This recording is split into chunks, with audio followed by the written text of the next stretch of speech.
Oke, ini kan tugas kita disuruh pilih satu isu yang berkaitan dengan Smart ASN. Nah, kita kan udah ditentuin nih tadi judulnya. Apa tuh judulnya Bang Yahya? Bang Yahya.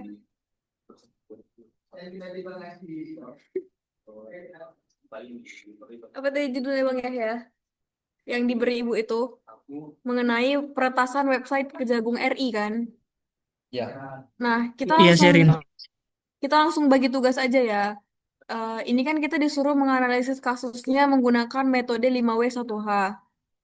Siapa yang bisa cari ini? Atau ya udah, atau 5W1H ini aku aja. Habis itu yang kedua itu kan analisis kasus. Kasus ini tuh merujuk pada instansi pemerintah mana. Jadi ini kasus ini tuh mengancam siapa? Apakah masyarakat atau pemerintahan itu gitu. Jadi itu nanti dijelaskan. Itu boleh tolong Mbak Elin, boleh? Ya, gimana? Boleh Mbak Elin untuk poin nomor 3. Mbak Elin nanti analisis kasusnya itu dia merujuk pada instansi pemerintah mana, terus eh, dia menyebabkan ancaman pada pemerintahan yang mana gitu. Oke, oke, oke. Oke, baik Mbak Elin. Kemudian nanti eh, kalau untuk aksi strategi kita eh, sama-sama aja nyarinya ya untuk strategi ancaman. Oh, kalau untuk strategi ancaman gimana kalau Titus, Bang Yahya sama Yogi? Kalian kumpulin masing-masing ancamannya, ancamannya. Kalian kumpulin masing-masing bagaimana cara mengatasi ancaman itu tadi. Jadi nanti habis kalian kumpulin itu kita diskusi lagi, oke? Nah, nanti hasil kerja kita masukin ke dalam PPT. Gimana? Setuju? Oke, setuju, setuju. Oke, setuju. Izin Bu Sherin, itu Setuju. mengenai apanya materinya, apakah itu dari YouTube atau dari materi Chrome ya Bu? Maksudnya materi gimana? Yang strategi itu Bu. Strategi itu kan atas dasar pemikiran sendiri. Hmm.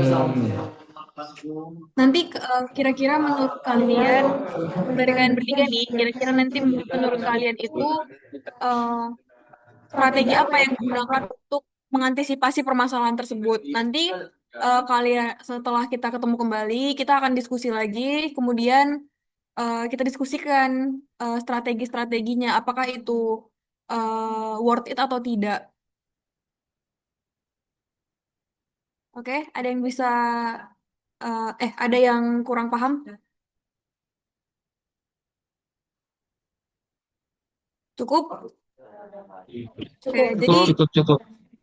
Zoom-nya kita akhiri dulu ya. Kita kerjain dulu apa yang perlu kita cari. Nanti kita diskusikan kembali. Ini hanya untuk sebagai pembagian tugas saja.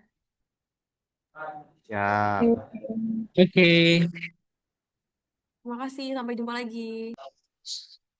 Oke, makasih sharing.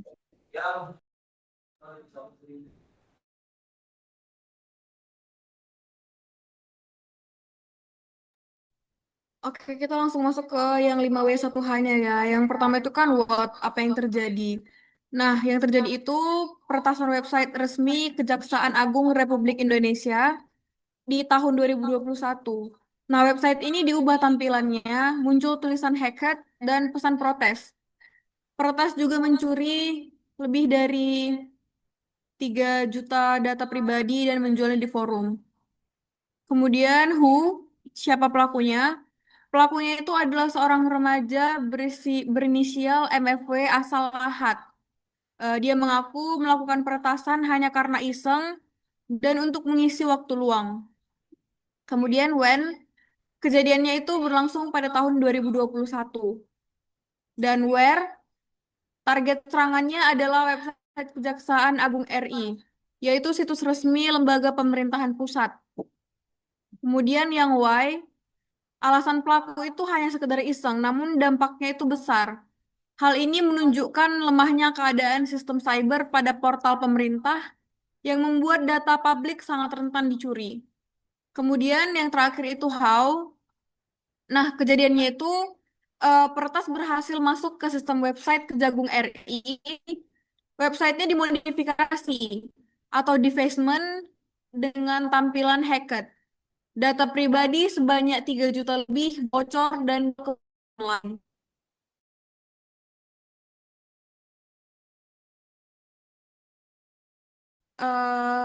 Paparkan hasil idenya.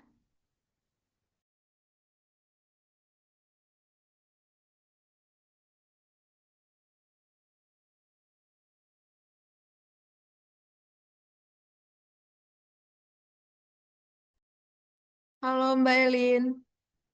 Boleh dipaparkan tadi yang di WhatsApp yang sudah Mbak Elin diskusikan tadi? Oke, oke, oke. Bentar, bentar. Jadi untuk analisis kasusnya itu eh, kebocoran data pribadi masyarakat bisa menimbulkan banyak masalah. Data yang bocor itu bisa digunakan oleh orang tidak bertanggung jawab untuk penipuan, misalnya menghubungi orang dengan modus hadiah palsu atau pinjaman bodong. Selain itu, data tersebut juga bisa dipakai untuk pencurian identitas, di mana nama, NIK, atau alamat kita bisa disalahgunakan untuk membuat akun palsu atau transaksi ilegal. Hal ini tentu berbahaya karena bisa merugikan orang yang datanya dipakai. Nah, dampak lain yang tak kalah serius itu adalah turunnya kepercayaan masyarakat terhadap layanan digital pemerintah.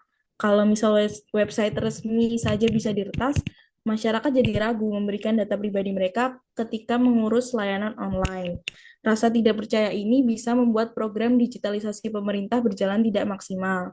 Nah, yang lebih mengkhawatirkan itu jika sistem keamanan tidak segera diperbaiki, maka peretasan serupa bisa terjadi lagi. Bahkan serangan berikutnya bisa lebih berbahaya karena peretas mungkin sudah tahu celah keamanan yang bisa dimanfaatkan. Kalau hal ini terus berulang, maka dampaknya tidak hanya merugikan masyarakat, tapi bisa mengganggu stabilitas pelayanan publik secara nasional. Gitu. Baik, terima kasih Mbak Elin. Kemudian untuk Yogi, Titus, dan Yahya, kira-kira menurut kalian nih, solusinya gimana? Solusi biar kejadian ini nggak terulang kembali?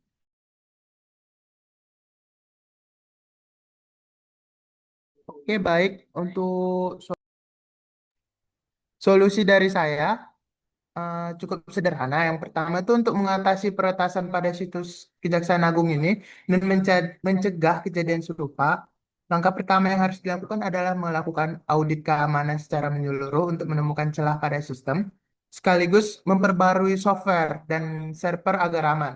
Selain itu, penting untuk menerapkan autentikasi ganda atau MFA, menyiapkan backup data ya backup data yang terenkripsi serta mengaktifkan sistem monitoring agar aktivitas mencurigakan bisa segera terdeteksi. Kejaksaan juga perlu memberikan informasi resmi kepada publik supaya kepercayaan tetap terjaga. Untuk dalam jangka waktu menengah, perlu ditetapkan prinsip zero trust, yaitu setiap kasus harus diverifikasi meskipun dari internal. Setiap akses harus diverifikasi maksud saya. Dan data-data penting wajib dienkripsi. Aturan keamanan harus dibuat lebih ketat. Dan dibentuk tim khusus tanggap insiden cyber. Para pegawai juga perlu mendapat pelatihan mengenai keamanan digital, misalnya cara menghindari phishing dan menjaga kerahasiaan data. Untuk jangka waktu panjang, Kejaksaan Agung dapat meningkatkan standar dengan menerapkan sertifikasi keamanan informasi internasional seperti ISO, menyiapkan rencana pemulihan jika terjadi serangan besar, serta menjalin kerjasama dengan BSSN, Kemenkominfo, dan pakar keamanan. Simulasi serangan juga sebaiknya rutin dilakukan untuk menguji kesiapsiagaan dan setiap 6 bulan kondisi keamanan cyber dilaporkan secara terbuka kepada publik. Itu aja sih dari saya. Baik, untuk Titus dan Yogi, ada yang ingin ditambahin dari opininya Bang Yahya?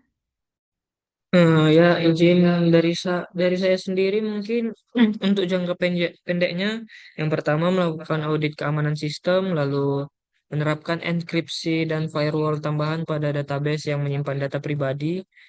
lalu membentuk tim tanggap darurat cyber di setiap instansi pemerintah sama seperti punya Yahya tadi, lalu memberikan notifikasi dan panduan mitigasi kepada masyarakat yang terdampak.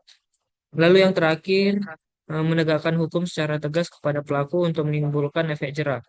Lalu untuk solusi jangka menengahnya, yaitu meningkatkan literasi digital ASN dengan 4 pilar, yaitu digital skills, digital culture, digital ethics, and digital safety. Lalu memperkuat kode etik ASN, melaksanakan kampanye literasi digital masyarakat, menjalin kolaborasi dengan ethical hacker melalui program bug bounty untuk mendeteksi celah sistem, dan mengembangkan backup dan disaster recovery system pada pusat data pemerintah. Dan untuk solusi jangka panjangnya, menetapkan standar keamanan internasional bagi semua sistem digital pemerintah. Kedua, mengimplementasikan UU Perlindungan Data Pribadi secara penuh dan konsisten. Lalu membangun ekosistem keamanan cyber nasional bersama pemerintah, swasta, akademisi, dan masyarakat. Lalu menjamin transparansi pelaporan insiden cyber untuk menjaga kepercayaan publik serta mengembangkan smart ASN berdaya saing global yang tangguh menghadapi ancaman cyber. Sekian dari saya, terima kasih. Baik, terima kasih atas opininya Yogi, sangat bagus sekali. Untuk Titus kira-kira ada tambahan?